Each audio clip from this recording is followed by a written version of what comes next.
This is Dan Dix here reporting for Press for Truth with breaking news today as the Stoneman Douglas High School shooting official narrative is unraveling and completely falling apart. So today we're going to point out some of the major smoking guns as well as some of the new questions that have been raised that have yet to be answered. We'll start with the Broward County's Sheriff's Office, who received multiple tips in 2016 and 2017 about the alleged shooter Nicholas Cruz and his threats to carry out a school shooting. Over the course of a decade, they received 23 calls about Cruz, a mentally disturbed individual who the students were already in fear of because of previous attacks when he assaulted them by throwing a chair, or the time when he was cutting open animals just to see what the insides looked like. Some of these calls even included tips about his threats to shoot up the school. One of them was on February 5th of 2016 and another one on November 30th of 2017. On September 23rd of 2016, a peer counselor at the school notified the school's resource officer of his suicide attempt and his intent to buy a gun.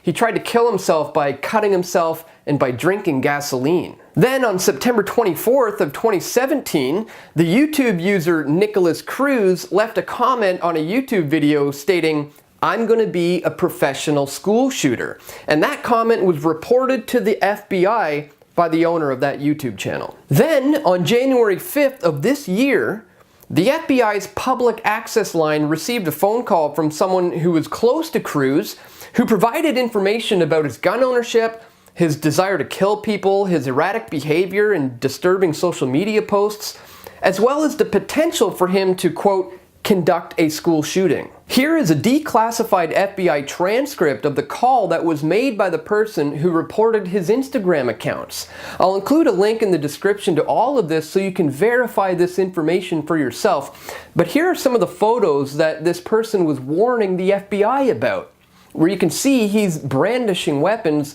and showing off his target practice skills.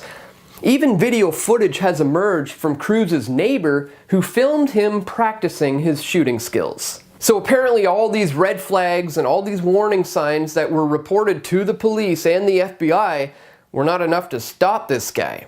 But it doesn't even matter because the people who were tasked with actually doing that job, the police, failed miserably. And so the question now is, was this done on purpose? The sheriff's deputy, Scott R. Peterson, was on the grounds, armed and at the ready, but he chose to do nothing while the shooter ran around for over 4 minutes on his killing rampage. And in fact, he's not the only one.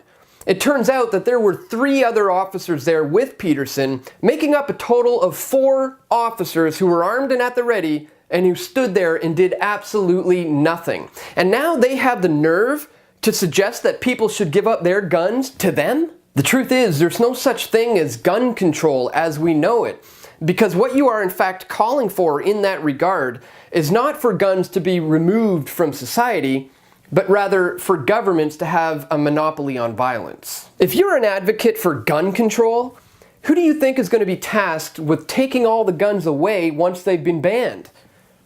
Try men with guns who happen to be wearing a uniform. Giving the government a total monopoly on gun ownership is the complete opposite direction that we need to go, and history agrees with me. We know that our governments lie to us all the time. We know that we're constantly being manipulated by their tactic of gaining order out of chaos.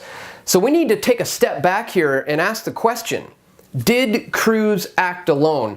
Or is there something else at play here, purposely being carried out in order to justify a need for gun control?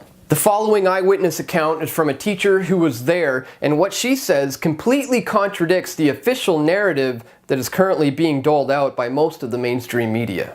All of a sudden I heard gunshots in the stairwell, which is about 20 feet away from my room. And then kids were screaming and then running back towards me and towards the end of the hallway. So I just went in this very strange autopilot mode where I pivoted on my feet. I unlocked my door, and then kids just started pouring in my room. I don't know how many kids were in there, but I was pulling them and getting them in and shouting at them to get in the room. And then I suddenly saw the shooter about 20 feet from me, standing at the end of the hallway, actively shooting down the hallway, just a barrage of bullets. And I'm staring at him thinking, why is the police here?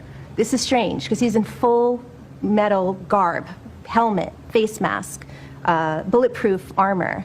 shooting this rifle that I've never seen before. So according to her, he was in full metal garb with the helmet and face mask and bulletproof armor, even though he allegedly just exited an Uber.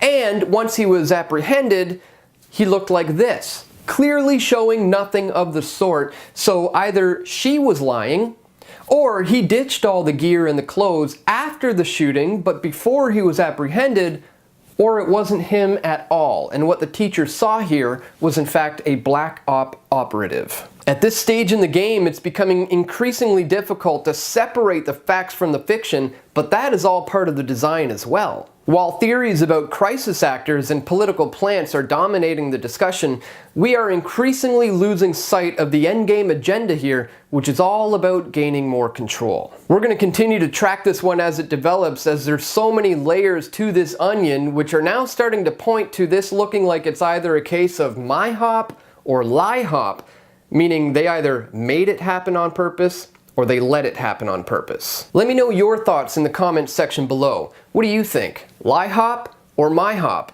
Or neither?